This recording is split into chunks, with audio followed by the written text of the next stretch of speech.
Je ne sais pas combien de temps on a pour discuter, on a un petit moment sûrement, hein, on a une quarantaine de minutes, ça doit être ça à peu près.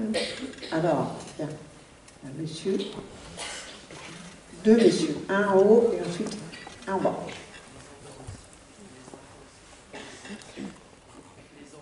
Et bien les enfants ont le droit aussi, bien sûr, de dire ce qu'ils veulent. Je voudrais juste prendre la différence des box, des veilleuses, etc., des vieilles ampoules électriques qu'on nous a fait changer, parce que ce que vous dites est vrai l'été, mais l'hiver, je trouve ça très malin de se chauffer avec sa box, d'éteindre son radiateur électrique stupide qui apporte aucune fonctionnalité, et de se chauffer avec sa box et son ampoule. Et puis j'invite tout le monde à faire la cuisine et à vivre, parce que vivre dans sa maison, c'est la meilleure façon de la chauffer, et dès lors qu'elle est bien isolée, ben, c'est largement suffisant. Attendez, la souris passe par là. Vous parlez de vous chauffer avec la box, c'est ça? Oui, en fait, on peut se chauffer avec son matériel informatique et c'est plus intelligent que de se chauffer avec un radiateur électrique ordinaire qui apporte aucune fonctionnalité. Et plutôt que d'envoyer d'utiliser des clouds et des gros centrales qu'on a du mal à refroidir, il serait plus intelligent, et je crois que ça existe déjà, de se chauffer avec nos matériels informatiques, sachant que tout appareil électrique à 100% de rendement, ce qui n'est pas utile est perdu en chaleur, mais l'hiver, cette chaleur-là peut nous chauffer. Le problème, c'est l'été. Par contre, le problème, c'est l'été, ça ne refroidit pas. Mais, oui. Je suis d'accord avec vous, vous pouvez baisser le radiateur quand votre box est... Non, mais aujourd'hui, on peut vivre sans radiateur. Mais il faut quand même se chauffer un minimum, et c'est une bonne façon de le faire. Par contre, il y a un appareil électrique qu'on a beaucoup dans nos foyers français, et c'est une particularité française, c'est le ballon d'eau chaude électrique. Et lui, le ballon d'eau chaude électrique, il consomme 1 kWh par jour et par 100 litres, donc chaque foyer, pour ne produire rien du tout, juste pour maintenir l'eau à température. Et donc, en gros, chaque foyer, en moyenne, consomme 1 kWh, c'est-à-dire c'est l'équivalent d'un programme de machine à laver par jour pour ne rien faire. Et donc là, ça arrange un petit peu le réseau nucléaire, puisque la nuit, c'est difficile d'arrêter les centrales, et donc c'est une bonne chose de chauffer de l'eau. Mais chauffer de l'eau, c'est la façon la plus stupide de stocker de l'énergie, quoi. Donc il faut aussi... il y a un rapport par 1000 par rapport aux veilleuses électriques et par rapport aux ampoules. On nous fait faire changer des équipements pour gagner quelques watts, alors qu'à côté, on nous fait consommer des kilowatts. Donc voilà, c'est ma position personnelle. Bah, merci de cet apport. Et je pense que d'ailleurs, ça fait partie sûrement du travail de la LEC d'avoir un certain nombre d'idées, de pouvoir les partager avec les gens qui viennent. Donc, vivre sous feu solaire, en fait, hein, c'est un peu ce que vous dites, au moins. Vous avez plus de micro, malheureusement, mais vous pourrez rebondir peut-être après sur la discussion. Monsieur? Alors, j'ai une petite question, moi, et puis ça va se croiser avec ce que vient de dire monsieur, peut-être pas dans le même sens. Vous avez parlé tout à l'heure de la firme charbonnière américaine dont j'ai déjà oublié le nom, qui est dans le rouge, enfin qui est en état de faillite, parce que les financiers s'en détournent et vont plutôt vers d'autres voies. Ça m'a fait penser à la France, qui demain aura aussi à séduire les financiers pour perdurer, renouveler et rajeunir notre parc nucléaire. On aura besoin d'investir, je crois, des sommes considérables si on ne veut pas que ça nous pète à la figure. Est-ce qu'on n'a pas ce risque majeur, peut-être demain, si on est suffisamment ingénieux et séduisant pour aller plutôt vers d'autres voies que l'énergie nucléaire, d'avoir justement des financiers qui s'en détournent et qui poseront le problème majeur de la faillite de notre voie toute nucléaire? Je pense que, là, c'est un grand débat, évidemment, qu'on peut avoir sur le nucléaire. Je pense que le nucléaire, de toute façon, la faillite, elle va être payée par les citoyens français. Donc là, la question de la gestion des centrales vieillissantes, la question de qu'est-ce qu'on fait pour, si on arrête une centrale, comment est-ce qu'on arrête une centrale et combien ça coûte, c'est des questions qui sont absolument pas résolues. On sait qu'il va falloir mettre des sommes qu'on ne peut même pas imaginer sur la table.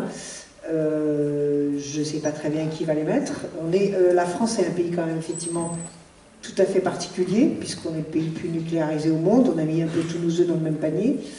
De toute façon,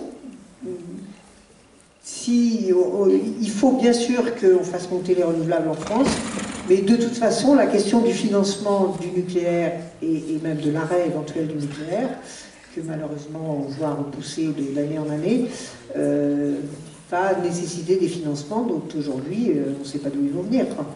On n'a absolument pas le dixième du quart des réserves aujourd'hui, que ce soit chez Areva ou chez EDF, pour financer ça. Donc le problème se posera bien sûr. C'est même pas une question du fait que l'argent des grands fonds de pension irait d'un endroit à l'autre. À mon sens, c'est juste un calcul brut, quoi. Bonsoir. Je voulais rebondir, moi de ma part, autour de votre dernière intervention, qui est effectivement de donner à l'être humain une autre vocation d'épanouissement que la consommation, si j'ai bien compris un petit peu ce que vous avez dit. Ça ressemble un peu à ça, oui. Voilà. Et effectivement, ça me semble être peut-être une des voies les plus joyeuses et les plus heureuses qui nous permettent de dépasser nos problèmes économiques, climatiques.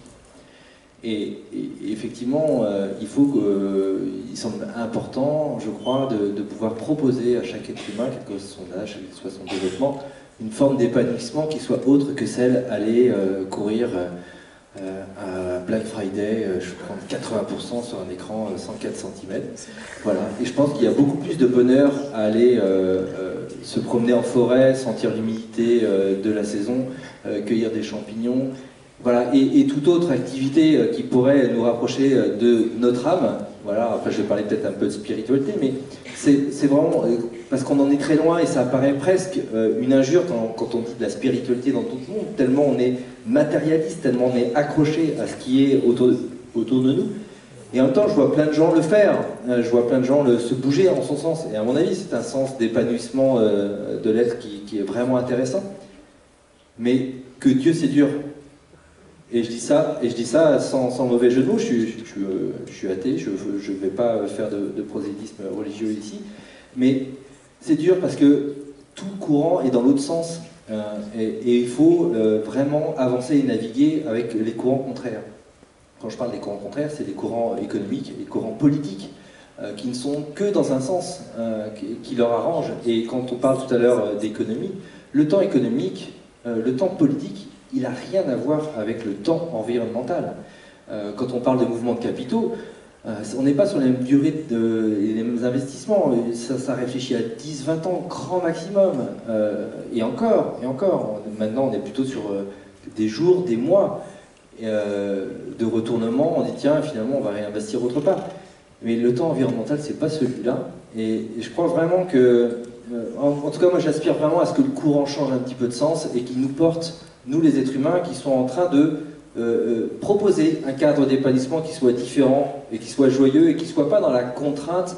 Voilà, ça regroupe évidemment des élans de sobriété heureuse, mais j'aime pas le mot sobriété parce que tout de suite ça fait penser à chaque être humain de dire il faut se contenir et on n'a pas le choix, sinon on va dans le mur, et sinon voilà, il y a le réchauffement climatique, il y a on a tous les scénarios et on n'a pas parlé effectivement, à mon avis, le scénario qui va nous arriver tous dans cette salle très bientôt, c'est des mouvements migratoires qui vont arriver des pays du Sud.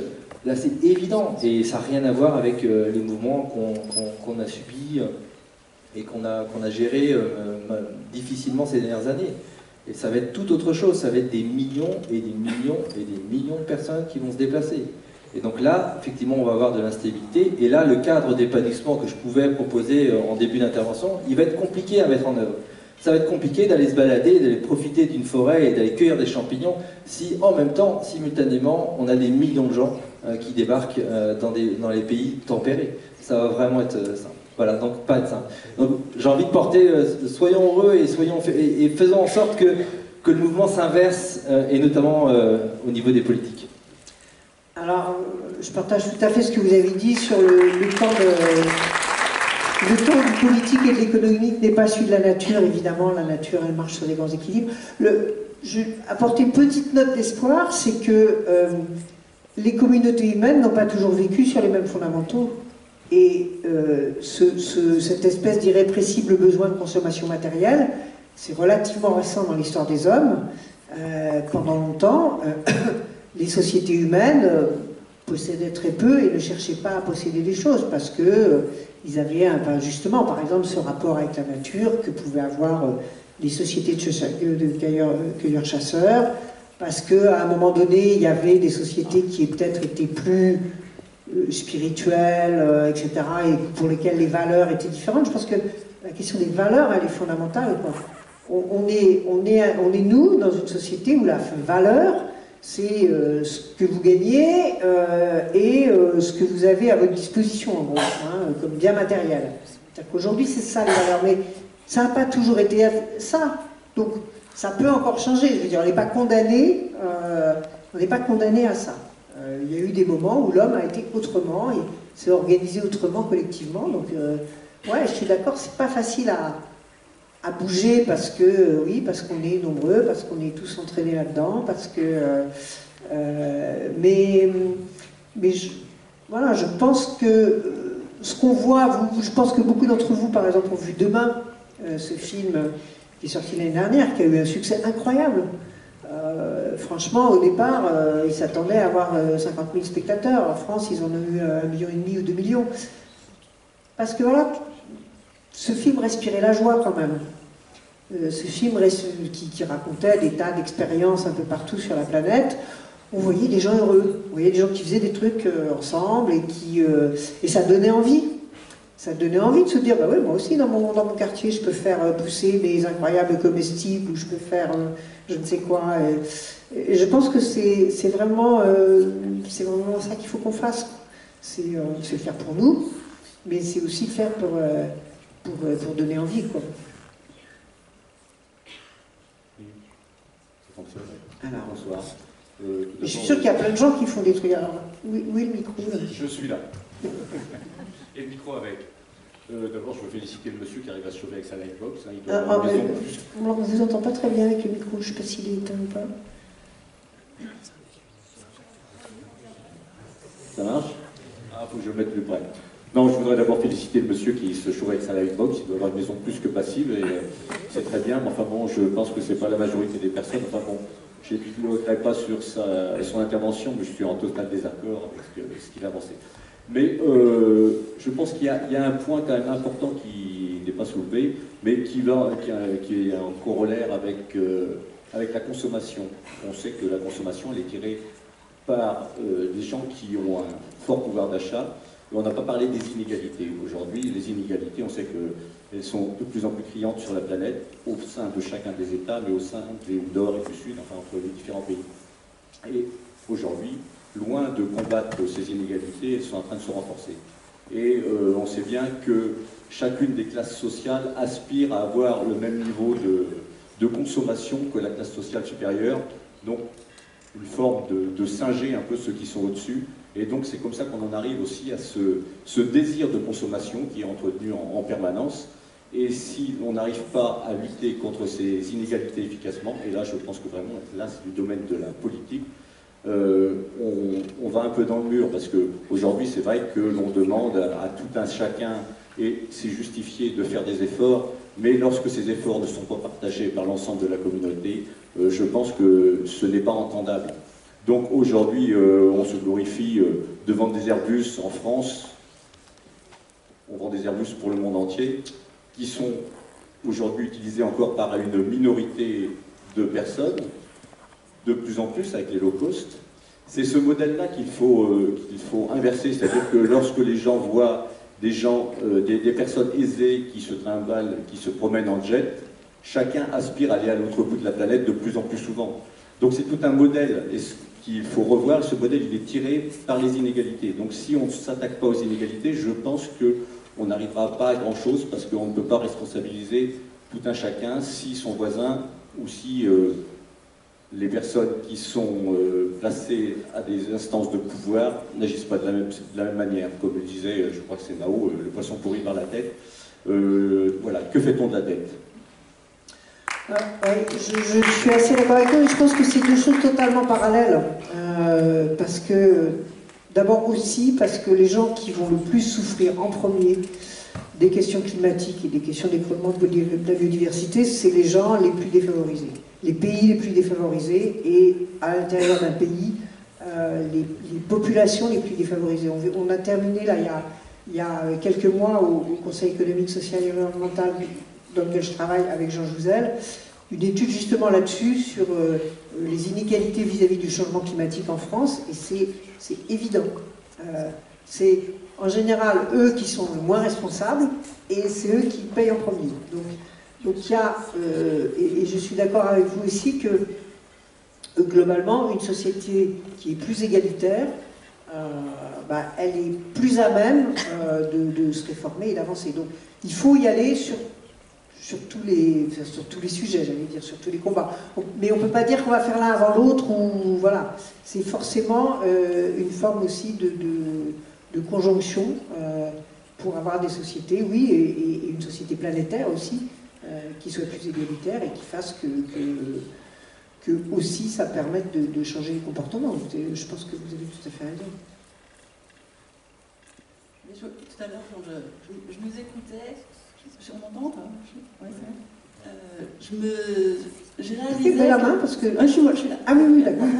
Je réalisais que finalement, quand on dit qu'effectivement on est sur cette idée-là, de se dire qu'il faut qu'on arrive à vendre un mode de vie désirable, différent. Et finalement, je me dis que des fois, on a peut-être, je regarde aussi avec ça, une manière de nous exprimer qui est peut-être finalement aussi un peu agressive, voire méprisante. Peut-être aussi pour effectivement ces modes de consommation qu'on a envie de faire évoluer, de changer. Vous prenez l'exemple tout à l'heure de la voiture. Je me demande si finalement, dans notre manière, et c'est des questions du coup qu'on se pose aussi pour nous, dans notre manière d'accompagner ce changement-là, il n'y a pas une étape indispensable d'écoute, finalement, je ne sais pas comment est-ce qu'on peut l'accomplir, mais faites-y réfléchir, d'écoute de l'autre, en tout cas de tous ceux finalement majoritaires qui aujourd'hui fonctionnent avec ce système de consommation un peu outrancier, du coup, qui nous mène un peu dans le mur, d'écoute et de reconnaissance finalement de qu'est-ce qui vous amène à ça, qu'est-ce que vous y trouvez là-dedans, et d'avoir peut-être besoin de passer par cette phase-là de reconnaissance pour que donc celui que j'appelle là dans mon propos l'autre puisse nous entendre après, qu'on soit un peu audible aussi dans ce qu'on peut proposer derrière. Enfin, c'est juste que voilà, ça m'évoque cette question aujourd'hui de me dire faut peut-être qu'on réfléchisse à comment faire pour travailler effectivement, accompagner ces personnes-là sans être dans quelque chose qui peut peut-être, je me dis, paraître un peu méprisant ou agressif de notre proposition de changement. Ça me pose ces questions-là. Oui, non, mais moi je pense qu'on ne change pas parce qu'on vous fait la morale. On a du mal à changer parce qu'on vous pose des interdits ou qu'on vous fait peur. Je pense qu'on change tous beaucoup plus vite et beaucoup plus efficacement parce que changer, ça vous paraît plus agréable. C'est quand même ça qu'on cherche dans la vie, quoi. Donc je pense effectivement que d'ailleurs, ça m'a frappé, monsieur, je ne sais plus comment vous avez formulé ça, mais vous avez dit on demande à tout le monde des sacrifices. Et je pense qu'il faut qu'on sorte de cette idée-là, en tout cas sur les questions climatiques. On ne demande pas des sacrifices aux gens. On ne demande pas des sacrifices. On leur demande de changer, mais c'est pas quelque chose qui doit être désagréable pour eux. Et si vous avez une meilleure santé, etc., si on propose aux gens, effectivement, ou je sais pas, juste prendre un autre exemple, qui est le fait de manger plutôt bio et entre aller au supermarché, acheter un plat cuisiné tout fait, sur lequel on va le mettre dans la gamelle au micro-ondes, et puis voilà, et puis on n'a rien fait, on n'a rien, et on a des produits dont on ne sait pas où ils viennent, et qui en plus sont chers, parce qu'un plat cuisiné c'est cher, ou le fait de prendre un quart d'heure pour cuisiner quelque chose avec des légumes bio dont on sait d'où ils viennent, je pense que c'est une question de santé, mais c'est aussi une question de plaisir de faire les choses, quoi. Et le plaisir de cuisiner, ça s'apprend, ça se partage, ça ne vous est pas inné, donc je pense que c'est là aussi qu'on peut travailler. C'est pour partager ces plaisirs-là. Quand j'ai tout à l'heure emmené les enfants dans la nature pour leur faire voir, c'est aussi leur faire partager et prendre conscience du plaisir que c'est. Ça ne va pas leur tomber dessus tout seul. Et s'ils ont le plaisir d'aller jouer à chercher les champignons, et de s'intéresser aux champignons, bah c'est parce qu'on va leur transmettre ça et qu'on va créer ça. Donc je crois que, voilà, je pense que c'est un peu des choses qui tournent autour d'aspects un peu sociologiques, même psychologiques, qui sont comment est-ce qu'on met en lumière, comment est-ce qu'on met en valeur ces choses, ces plaisirs, j'allais dire oubliés, quoi. Ces choses que peut-être on ne pratiquait plus, et comment est-ce qu'on leur redonne un poids social, une valeur sociale. Je crois qu'il y a plein de choses autour de ça qui sont importantes. Oui, bonsoir. Moi j'avais une question par rapport au lobby, parce que WWF c'est un peu un lobby qui défend sa cause, et peut-être parfois vous rencontrez d'autres lobbies de type industriel ou des grandes entreprises. Là tout à l'heure vous avez dit oui, ils y voient un intérêt, ils commencent à aller vers, mais dans les réunions avec des politiques, est-ce que ça se fait de mettre ces gens-là autour de la table, des gens de WWF et puis des gens des lobbies industriels, et comment ça se passe? Racontez-nous un peu. Est-ce que, parce que par exemple, là, on a parlé de glyphosate, Marie-Monique Robin a sorti un nouveau film sur Monsanto, et on se dit c'est quand même des gros méchants, quoi. Et le glyphosate, a priori, il n'est pas tout de suite interdit, c'est un peu retardé, donc ils arrivent quand même, ils sont puissants. Moi, je voudrais savoir quand vous les rencontrez, ce que vous sentez et comment ça se passe. Alors, il y a tout, et c'est vrai, quand on dit les entreprises, ça ne veut pas dire grand-chose, c'est comme si on disait les êtres humains sont gentils ou les êtres humains sont méchants. Et puis en plus, gentil et méchant, je ne sais pas très bien ce que ça veut dire, il y a des logiques. Dans les entreprises, il y a des gens qui ont des logiques, vous parliez de Monsanto, et qui ont des moyens d'ailleurs, qui font qu'on ne peut trouver aucun terrain d'entente. Eux, ils veulent imposer un produit qui s'appelle le glyphosate le plus longtemps possible. Nous, on sait tous que c'est un produit cancérigène qui est en train de tuer les agriculteurs et qui est en train de nous fabriquer des générations d'enfants à problème. On n'a rien à se dire. Je veux dire, si ce n'est effectivement de se bagarrer pour nous être une certaine forme de lobby, vous l'avez dit, enfin nous les ONG d'une manière générale, contre eux qui font un lobby à leur profit. Bon, il y a des entreprises comme ça, bien sûr. Après, il y en a aussi beaucoup des entreprises où, j'allais dire, il y a des gens normaux dedans. Hein. Une partie d'entre vous travaillent dans des entreprises, d'ailleurs. C'est pas pour ça que vous êtes tous des salauds. Donc, il y a aussi des entreprises avec qui peuvent avoir, ce que j'ai dit tout à l'heure, une certaine vision de l'avenir, quand même, et certaines d'entre elles qui peuvent avoir un certain sens de qu'est-ce qu'ils peuvent porter eux.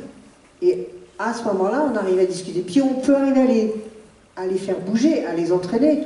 On peut les faire bouger en pointant des pratiques qui ne sont pas les bonnes, et en leur disant, là, on n'est pas d'accord, alors la pétition, le machin, le truc, enfin, tout ce qu'on sait faire pour les faire changer. Mais on peut aussi les faire changer en les accompagnant sur des chemins positifs. Il y a par exemple un des exemples de ces chemins positifs, c'est ce qu'on appelle les certifications. C'est-à-dire le fait de définir un corpus de bonnes pratiques qui se définit, donc bonnes pratiques économiques, enfin écologiques et humaines, enfin je dirais sociales, et d'amener petit à petit, de forcer, d'entraîner les entreprises à rentrer dans cette certification, ce qui les fait progresser. Il ne faut pas penser qu'il y a des coups de baguette magique non plus. Hein. Moi, ce que je vois quand même, aujourd'hui, bon, je pense que toutes les ONG sont un peu pareilles, on a un peu une blacklist quand même, il y a des gens avec qui on sait que c'est même pas la peine d'aller discuter avec eux, j'allais dire relativement petite minorité, c'est des gens qui peuvent être puissants, mais en nombre, ils ne sont pas forcément très nombreux. Et il y en a une grande majorité Alors la grande différence depuis une petite dizaine d'années, c'est que, un, ils nous prennent au sérieux, et deux, des fois, ils commencent même à avoir un peu peur de nous. Et donc, des fois, c'est même eux qui viennent nous voir, pas toujours. Et en tout cas, c'est rare qu'on n'arrive pas à discuter. Et c'est rare qu'on n'arrive pas à essayer de flécher un certain chemin, quoi. Maintenant, ça va pas assez vite, ou alors des fois ça avance et ça recule parce que le PDG va changer et que voilà, on va avoir un coup d'accélérateur, un coup de frein. Les entreprises, elles sont quand même le reflet de ce qu'on est nous. Hein. À un moment donné, mais les entreprises aujourd'hui, elles sont sensibles à ce que racontent leurs consommateurs. Regardez ce qui s'est passé avec les œufs des poules en batterie en France. Les Français ne veulent plus manger des œufs de poule en batterie. Ah, ben oui, ben alors du coup, on voit que ça est en train de faire bouger le modèle agricole de ce point de vue-là. Donc il y a des signaux qui peuvent venir. Les entreprises, elles font gaffe à ça aussi. Et aujourd'hui, c'est vrai qu'elles savent que toutes les grandes organisations environnementales, mais pas seulement nous, hein, Greenpeace, FNE, FNH, tous les gens qui existent un peu partout, ils représentent quelque chose. Et donc, voilà, il faut continuer, il faut toujours faut discuter avec eux, il faut les emmener.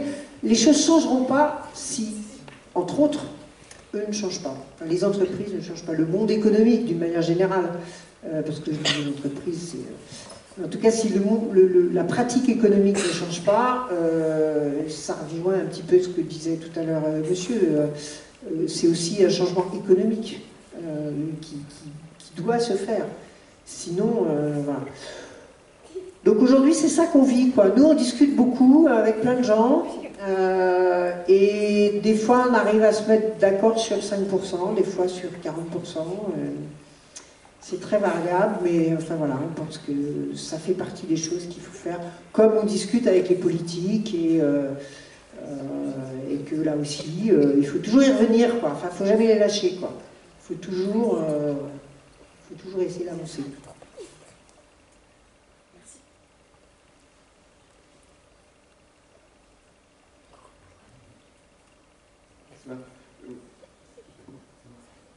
Parlez bien près du micro. Oui, ouais, ça marche.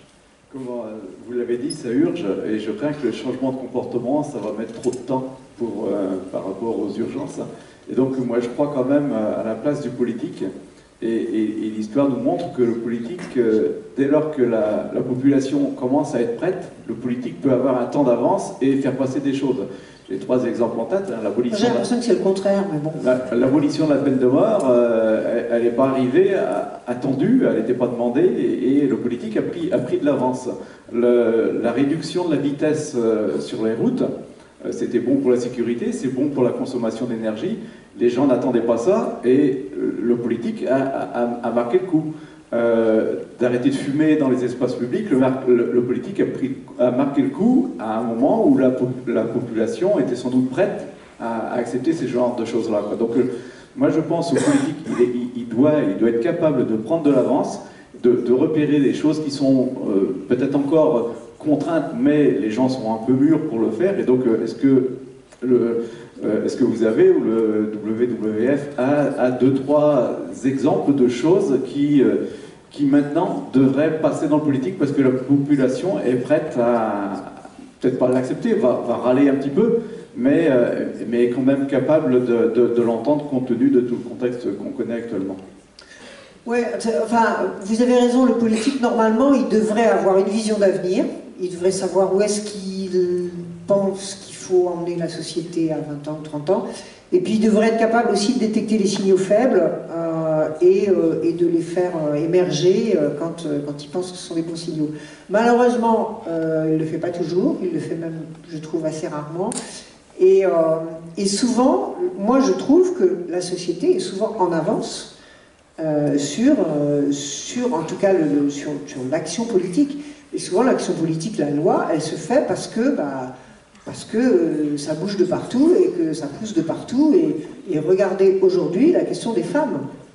On va peut-être voter des lois là, dans les mois qui viennent sur la question, enfin, je ne vais pas faire un développement là-dessus, mais vous voyez ce que je veux dire, c'est la société qui est en train de pousser très fort, parce que sinon, je ne suis pas sûre que les politiques auraient pris le taureau par les cornes, si j'ose dire. Je ne sais pas si l'image est très bonne, mais voilà, donc je pense qu'on a un peu les deux. Alors après, vous me demandez qu'est-ce qu'on voudrait aujourd'hui.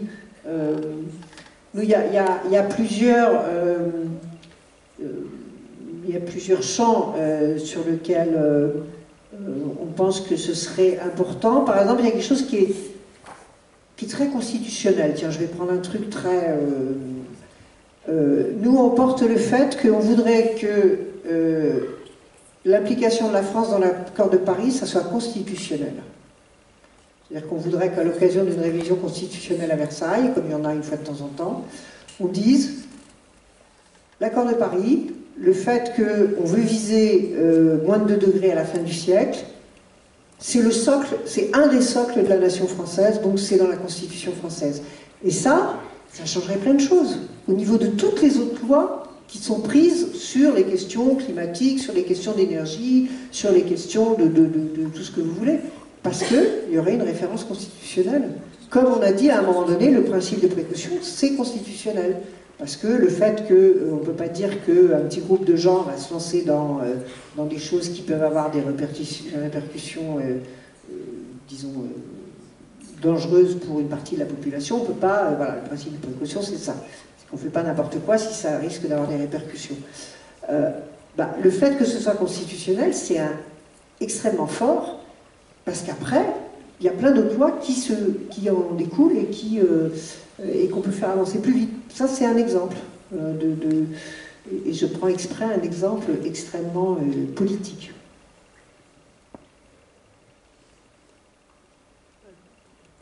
Mais vous vouliez retirer quelque chose, non? Je sais pas. C'est un débat, hein, donc sentez-vous libre de oui, je voulais dire, réintervenir. c'était votre exemple, l'exemple que vous avez pris, effectivement, il est tout à fait pertinent sur le fait que c'est la population là qui prend le dessus. Sur les exemples que moi j'ai pris, c'est le politique qui a forcé la main. Il y a des politiques éclairées, ça existe aussi. Et donc c'est bien pour ça que je vous sollicitais en tant que lobby, justement, fait par le WWF, de donner l'idée, effectivement, aux politiques d'aller sur des champs, parce qu'il n'est pas obligatoirement prêt à y aller, mais de lui donner les idées de où aller, celui que vous citez. Il y a un autre exemple, par exemple, nous on propose beaucoup, par exemple, aux politiques de redéfinir et de prendre des lois cadres sur un nouveau pacte agricole.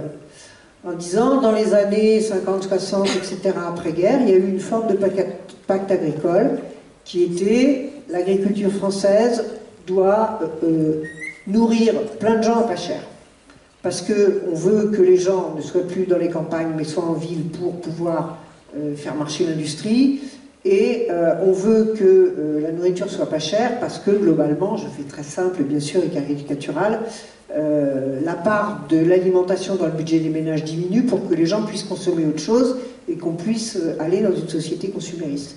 Ce type de pacte agricole, des années 60, 70, etc., nous a amené aujourd'hui dans une situation qui n'est plus tenable, où les agriculteurs ne gagnent pas leur vie et où ils nous fournissent des produits qui ne sont pas de bonne qualité parce que pesticides, parce que perturbateurs endocriniens, parce que tout ce qu'on veut. Et qu'en plus, ça a un impact colossal sur la biodiversité et que donc voilà. Eh bien, on aimerait que le politique nous réfléchisse et travaille sur un nouveau pacte agricole. Qu'est-ce qu'on attend de l'agriculture française aujourd'hui et comment, avec les agriculteurs et nous, citoyens, c'est quoi les enjeux? Les enjeux, c'est une nourriture saine, c'est des agriculteurs qui gagnent leur vie, c'est la protection de la biodiversité, c'est la qualité de l'eau. Voilà. Comment est-ce qu'on refonde une agriculture basée là-dessus? Ça, c'est un vrai sujet politique et on aimerait que par exemple, les politiques s'en saisissent. Bon, on va peut-être faire quoi? Une ou deux interventions encore, et puis on pourra se retrouver dans le hall aussi, je pense, si on veut poursuivre.